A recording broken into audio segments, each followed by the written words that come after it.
They said don't talk to her after midnight. I did. Okay, so this happened when I was around 18 years old. My family is incredibly religious. We pray before we eat, pray before we sleep, read the Bible every day, the whole shebang.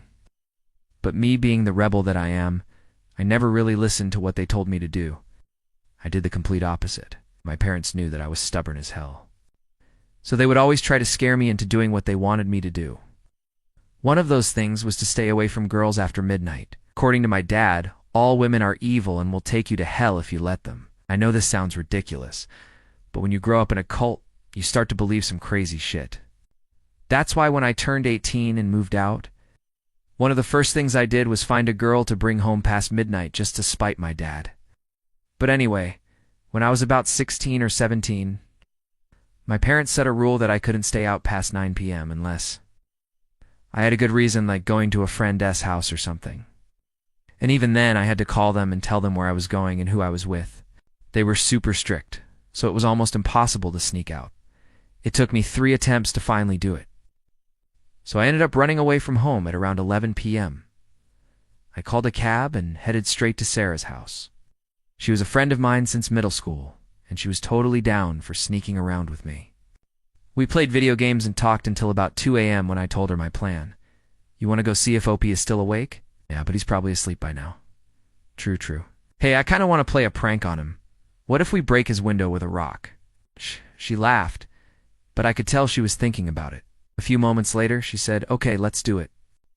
We grabbed a giant rock from her front yard and started walking over to my house. My house was only a 15-minute walk from hers, but the suspense was killing me. As we got closer, I could hear my dad snoring. I poked my head through my window and yelled, hey, Dad, wake up. I'm home. He didn't respond. I yelled again, Dad, I'm home. I have company. Still nothing. I guess he really was asleep. Relief washed over me, and I turned to leave, but Sarah grabbed my arm. No. This is our chance. Do it. I reluctantly threw the rock, and it shattered my bedroom window. Shards hit my bed, and I flinched as one grazed my leg. Fuck, that hurt. Here, let me patch you up. She brought me some bandages, and we sat there talking while my blood dripped onto the floor. I honestly don't know how long we were there for, but eventually I got bored and asked if we could go back to her place and watch a movie. As we walked away, I could hear my mom scream. Who was that? Who was outside just now? I just kept walking without responding. I didn't feel like dealing with the lecture I was going to get. When we got back to Sarah's place, we watched TV and messed around until around 5 a.m. when I had to head back home because I didn't want to be gone for too long.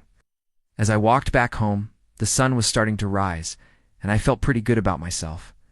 I successfully pranked my dad and stayed out past midnight. 2 birds, 1 stone. I got home and snuck in through the back door. I went to my room and fell asleep. I woke up, my entire family was staring at me. They were silent for a moment until my mom broke the silence. Why are you here? You were supposed to be at Sarah's, weren't you?